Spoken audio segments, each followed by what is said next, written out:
ರಾಜ್ಯಶಾಸ್ತ್ರ ಅಧ್ಯಾಯ 8 ಪೌರ ಮತ್ತು ಪೌರತ್ವ ಪ್ರಶ್ನೋತ್ತರಗಳು.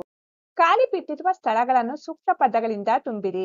1. ಬ್ರಿಟಿಷರ ಆಳ್ವಿಕೆಯಲ್ಲಿ ಭಾರತದಲ್ಲಿ ವಾಸವಿದ್ದ ಜನರನ್ನು ಡ್ಯಾಸ್ ಎಂದು ಕರೆಯಲಾಗುತ್ತಿತ್ತು. ಉತ್ತರ ಪ್ರಜೆಗಳು. 2. ನಮ್ಮ ದೇಶದಲ್ಲಿ ಪರದೇಶದವರು ತಾತ್ಕಾಲಿಕವಾಗಿ ವಾಸವಾಗಿದ್ದರೆ ಅವರನ್ನು ಡ್ಯಾಸ್ ಎಂದು ಕರೆಯಲಾಗುತ್ತದೆ. ಉತ್ತರ ವಿದೇಶಿಯರು. 3. ಪೌರತ್ವ ಕಾಯ್ದೆಯು ಜಾರಿಗೆ ಬಂದ ವರ್ಷ ಡ್ಯಾಸ್. ಉತ್ತರ 1955. 4. ನೀವು ಪೌರತ್ವ ಪಡೆದಿರುವ ವಿಧಾನವೆಂದರೆ ಅದು ಡ್ಯಾಸ್ ವಿಧಾನವಾಗಿದೆ. ಉತ್ತರ ಜನ್ಮದತ್ತ ಪೌರತ್ವ. ಕೆಳಗಿನ ಪ್ರಶ್ನೆಗಳಿಗೆ ಸಂಕ್ಷಿಪ್ತವಾಗಿ ಉತ್ತರಿಸಿ. ಪ್ರಶ್ನೆ 5. ಪೌರತ್ವ ಎಂದರೇನು? ಉತ್ತರ ಒಂದು ಸಂಘಟನೆ ಅಥವಾ ರಾಜ್ಯ ಅಥವಾ ರಾಷ್ಟ್ರದ ಜವಾಬ್ದಾರಿಯುತ ಸದಸ್ಯತ್ವವನ್ನು ಪೌರತ್ವ ಎನ್ನುವರು. ಪ್ರಶ್ನೆ 6. ಪೌರ ಅನುಭೋಗಿಸುವ ಲಾಭಗಳು ಯಾವುವು? ಉತ್ತರ ಪೌರ ಅನುಭೋಗಿಸುವ ಲಾಭಗಳು. ರಾಷ್ಟ್ರದಿಂದ ಭದ್ರತೆ ಮತ್ತು ರಕ್ಷಣೆಗಳನ್ನು ಪಡೆಯುತ್ತಾನೆ. ರಾಷ್ಟ್ರವು ಕಾನೂನು ಮತ್ತು ಸುವ್ಯವಸ್ಥೆಗಳನ್ನು ನೀಡುವುದರಿಂದ ಅವನು ಶಾಂತಿಯುತ ಜೀವನ ನಡೆಸುತ್ತಾನೆ. ರಾಜ್ಯ ನೀಡುವ ಮೂಲಭೂತ ಹಕ್ಕುಗಳನ್ನು ಅನುಭವಿಸುತ್ತಾನೆ. ರಾಜ್ಯ ಒದಗಿಸುವ ಶಿಕ್ಷಣ, ಆರೋಗ್ಯ, ವಿಮೆ, ಆಶ್ರಯ, ಉದ್ಯೋಗ ಹಾಗೂ ಇತರೆ ಸೌಲಭ್ಯಗಳನ್ನು ಅನುಭವಿಸುತ್ತಾನೆ. ಚುನಾವಣೆಯಲ್ಲಿ ಪ್ರತಿನಿಧಿಸುವ, ಸ್ಪರ್ಧಿಸುವ ಮತ್ತು ಮತ ಚಲಾಯಿಸುವ ರಾಜಕೀಯ ಪ್ರಕ್ರಿಯೆಗಳಲ್ಲಿ ಪಾಲ್ಗೊಳ್ಳುವ ಅವಕಾಶವನ್ನು ಪಡೆಯುತ್ತಾನೆ. ಪೌರನು ನಾಗರಿಕ ಮತ್ತು ರಾಜಕೀಯ ಹಕ್ಕುಗಳನ್ನು ಅನುಭವಿಸುತ್ತಾನೆ. ರಾಷ್ಟ್ರದ ಉನ್ನತ ಹುದ್ದೆಗಳನ್ನು ಅಲಂಕರಿಸುವ ಅರ್ಹತೆಯನ್ನು ಪಡೆಯುತ್ತಾನೆ. ಎಲ್ಲ ಸಾರ್ವಜನಿಕ ಸೇವೆಗಳಿಗೆ ನೇಮಕಾತಿ ಪಡೆಯುವ ಅರ್ಹತೆ ಹೊಂದಿರುತ್ತಾನೆ.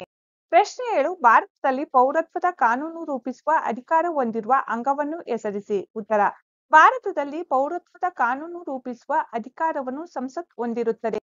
ಪ್ರಶ್ನೆ 8. ಪೌರತ್ವ ಪಡೆಯುವ ವಿಧಾನ ತಿಳಿಸಿ. ಉತ್ತರ ಪೌರತ್ವ ಪಡೆಯುವಲ್ಲಿ 2 ವಿಧಾನಗಳಿವೆ. ಅವುಗಳೆಂದರೆ ಸಹಜ ಪೌರತ್ವ, ಸಹಜೀಕೃತ ಪೌರತ್ವ.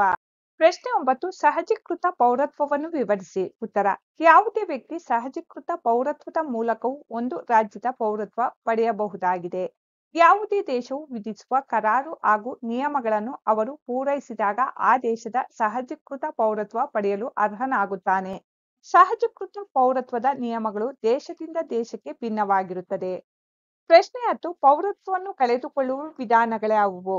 ಉತ್ತರ ಪರಿತ್ಯಾಗ, ಅಂತ್ಯಗೊಳಿಸುವಿಕೆ, ನಿರಾಕರಣೆ.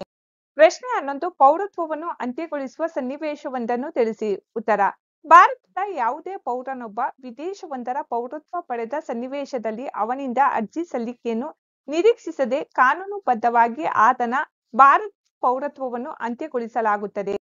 ಪ್ರಶ್ನೆ 12. ಪೌರತ್ವ ವಿಧಗಳನ್ನು ತಿಳಿಸಿ ಹಾಗೂ ಅವುಗಳಿಗಿರುವ ವ್ಯತ್ಯಾಸಗಳನ್ನು ಬರೆಯಿರಿ. ಉತ್ತರ ಪೌರತ್ವದ ವಿಧಗಳು: 1. ಸಹಜ ಪೌರತ್ವ. 2. ಸಹಜೀಕೃತ ಪೌರತ್ವ.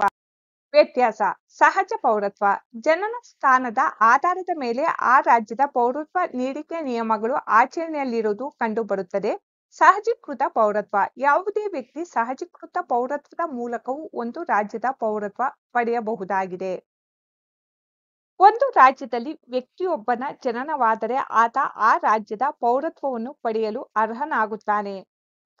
ಯಾವುದೇ ದೇಶವು ವಿಧಿಸುವ ಕರಾರು ಹಾಗೂ ನಿಯಮಗಳನ್ನು ಅವರು ಪೂರೈಸಿದಾಗ ಆ ದೇಶದ ಪೌರತ್ವ ಪಡೆಯಲು ಅರ್ಹನಾಗುತ್ತಾರೆ. ಜನ್ಮಸ್ಥಳವನ್ನು ಆಧರಿಸಿ ಪೌರತ್ವ ನೀಡುವುದು ತರ್ಕಬದ್ಧವಾಗಿಲ್ಲ ಎಂದು ವಾದಿಸಲಾಗಿದೆ, ಏಕೆಂದರೆ ಹೆರಿಗೆ ಆಕಸ್ಮಿಕವಾಗಿ ಇನ್ನೊಂದು ದೇಶದಲ್ಲಿ ಆಗುವ ಸಾಧ್ಯತೆ ಇರುತ್ತದೆ. ಸಹಜೀಕೃತ ಪೌರತ್ವದ ನಿಯಮಗಳು ದೇಶದಿಂದ ದೇಶಕ್ಕೆ ಭಿನ್ನವಾಗಿರುತ್ತದೆ.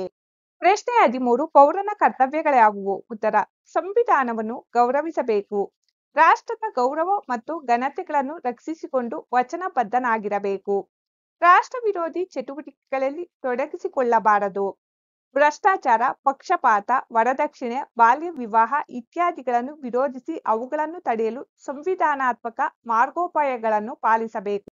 ಪೌರರು ರಾಜಕೀಯ ಚಟುವಟಿಕೆಗಳಲ್ಲಿ ಸಕ್ರಿಯವಾಗಿ ಪಾಲ್ಗೊಳ್ಳಬೇಕು, ರಾಷ್ಟ್ರದ ಪ್ರಗತಿಗಾಗಿ ಶ್ರಮಿಸಬೇಕು, ಸೇವಾ ಮನೋಭಾವನೆಯನ್ನು ರೂಢಿಸಿಕೊಂಡು ದೇಶಕ್ಕಾಗಿ ತ್ಯಾಗ ಮಾಡುವುದಕ್ಕೂ ಸಿದ್ಧನಿರಬೇಕು, ರಾಷ್ಟ್ರ ರಕ್ಷಣೆ ಹಾಗೂ ತೆರಿಗೆ ಪಾವತಿಸುವ ಜವಾಬ್ದಾರಿಯನ್ನು ಹೊಂದಿರಬೇಕು.